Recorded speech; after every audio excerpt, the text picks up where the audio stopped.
strategy highlights that this is a new war, and that the gloves are off, if you will, and that we've got now these authorities. We need to be able to go and target the Taliban network. These are new efforts that have never been tried here in Afghanistan, whether it be a dedicated air interdiction campaign against networks, not just fighters, or a sustained counter-revenue campaign against the Taliban. We're actually targeting counter-revenue targets. We're looking for opportunities to disrupt the Taliban's ability to fund their operations, to recruit fighters, or buy weapons. Through that, in the near term, we're going after narcotics labs in northern Helmand. Using air power, we have been able to target the Taliban in their so-called safe zones, command and control nodes, illicit revenue generating ventures, and their logistical networks. This new air interdiction campaign directly strengthens the Afghan Defense Forces and their continued battlefield successes.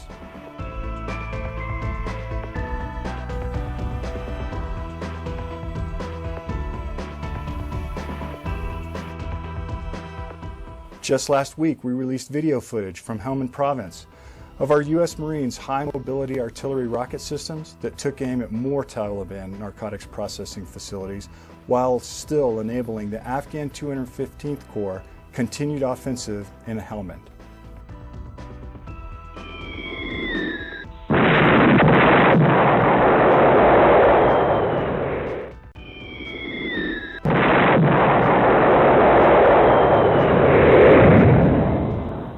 Today, I'd like to update you on what the Afghans and we have been able to accomplish in only 3 short weeks. Since the beginning of this campaign, we have eliminated 25 narcotics processing labs from the Taliban inventory. This equates to almost $80 million of drug money eliminated from the kingpins' pockets, while denying over $16 million of direct revenue to their Taliban partners.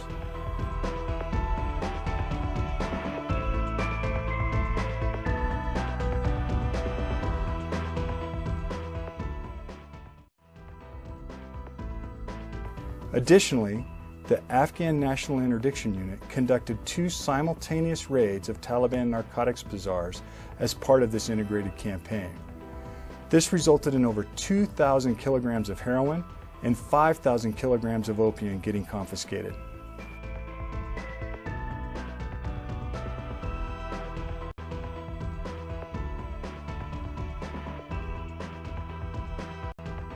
The Taliban gets between $300 and $500 million a year as their total budget. 60% of that, or almost $200 million, comes from the narco processing trade.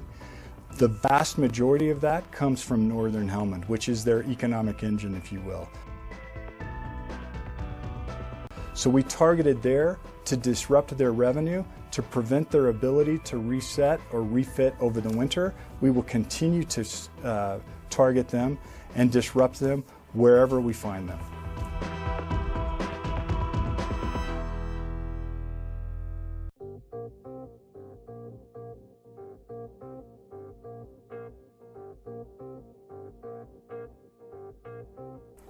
The Taliban narcotics leadership was absolutely caught off guard. So we were then able to target Mullah Shah Wali, the Special Forces branch or Red Unit commander of this Taliban squad in Helmand, delivering yet another blow to this criminal network.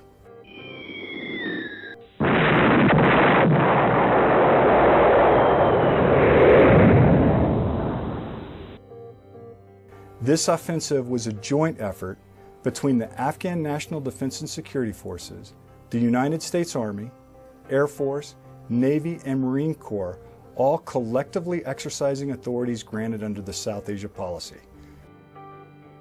And so now we're able to go after their weapons cache sites, their revenue generation, their C2 nodes, all the areas where they thought they were safe, and they are no longer so. And so that is our new strategy going forward. It has definitely been a game changer, and the Taliban is definitely feeling it.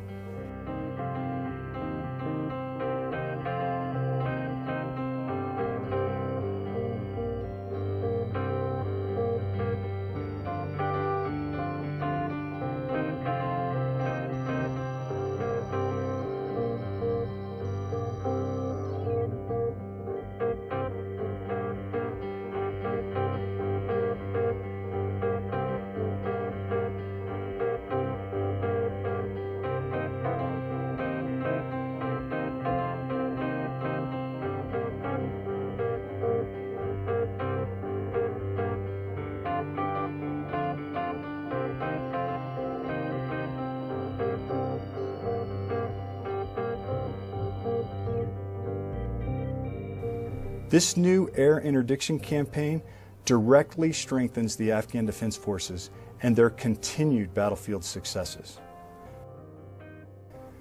And it's not over. In fact, it's only just begun.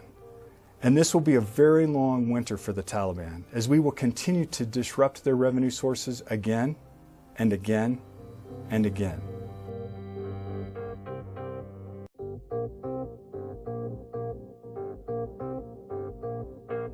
The momentum here has clearly changed, and the combat capability gap between the Afghan Defense Forces and the Taliban has never been greater. And we will continue to reinforce that as we've transitioned to this conditions-based approach and our ability to embed at the Kandak level and get as close to the units and leaders that are directly controlling the fighting in 2018.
And this will be a very long winter for the Taliban, as we will continue to disrupt their revenue sources again and again and again.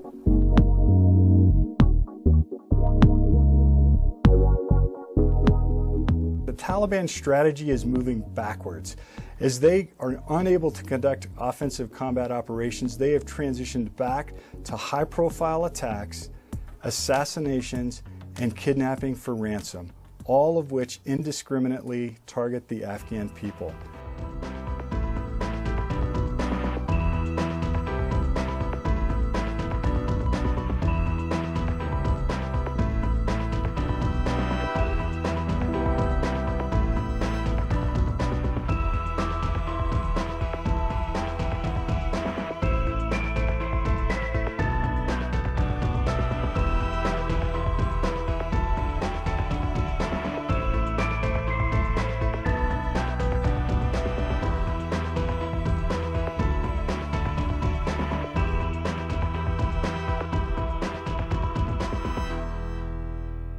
Additionally, the U.S. force uplift that was announced in the new South Asia policy has already happened.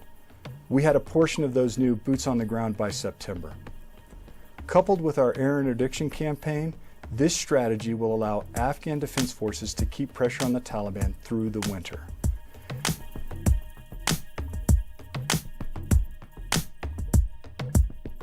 We literally are taking the train, advise, and assist mission to a new level, the Kandak level, which we believe will mark yet another turning point in ultimately demonstrating to the Taliban that they cannot win.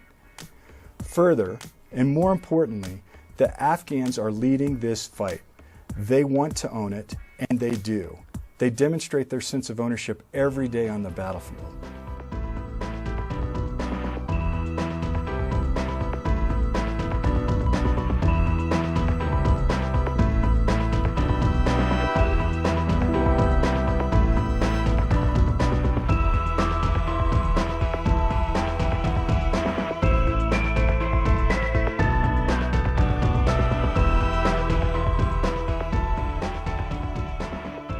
So over the last couple of weeks, the advisors have been working with the 6-1 Kandak and the RMTC, the Regional Military Training Center, in what we call the operational readiness cycle for the 6-1 Kandak.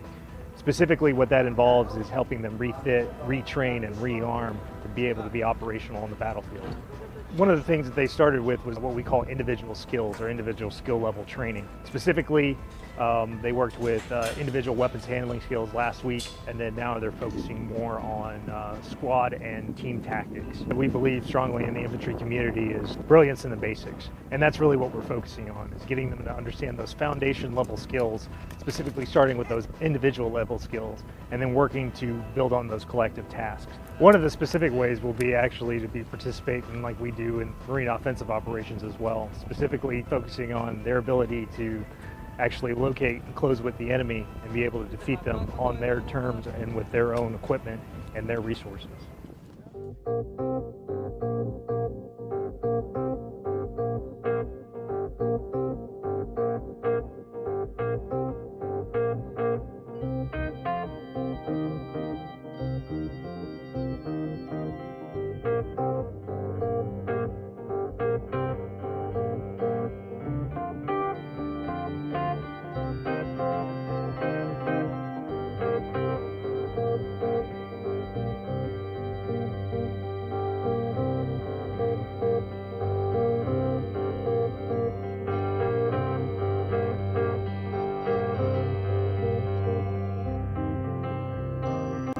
Further, and more importantly, the Afghans are leading this fight. They want to own it, and they do. They demonstrate their sense of ownership every day on the battlefield.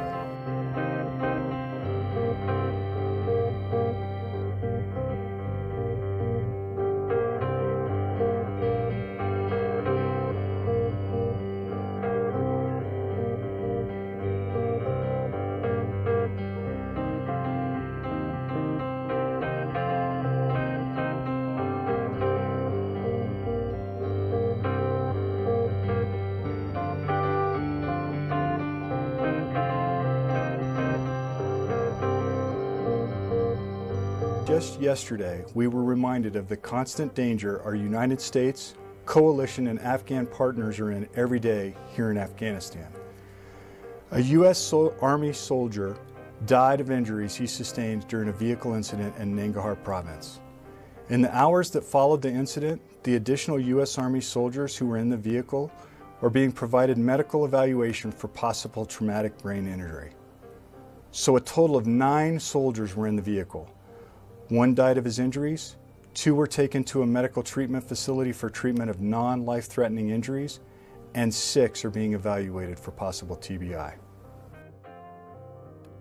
I stay involved with Troops First Foundation and Operation Proper Exit because I took this trip for the first time a few years back, and I know how important it is to everyone that's involved with it, and especially to those warriors who have gone through their recovery and given opportunity for the troops to see true resiliency. I think for every individual on Operation Proper Exit, their intentions are different. Really just leaves them with a good feeling of having some closure and having seen the country and how it's prospered to where it is from when they got injured. And so it gives them a good feeling knowing the young men and women that are continuing to raise their right hand and enlist in the military and come over here and continue the mission of what they started. I'd just like to add a small message for all those men and women that are serving out here in Afghanistan and around the world, that I am thankful for their service. I tell my children now that I'm medically retired that Dad's retired and the heroes are the ones that are still out here protecting our country and helping those that need the help.